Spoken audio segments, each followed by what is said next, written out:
வெண்பருத்தி நூலெடுத்து வாய் வெடிச்ச பூவெடுத்து நான் அணிஞ்சிட தொடுத்து வச்ச நடினமான மாலை இது.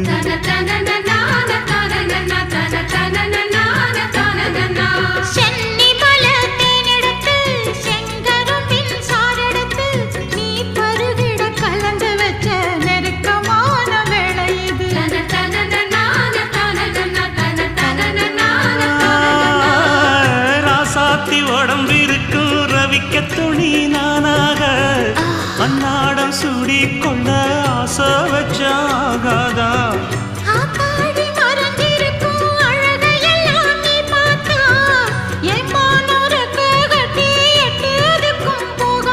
அடிச்சி சக்கரையே எட்டி நீயும் நிக்கிறியே நான் ஏங்கி ஏங்கி பார்க்கிற போறான்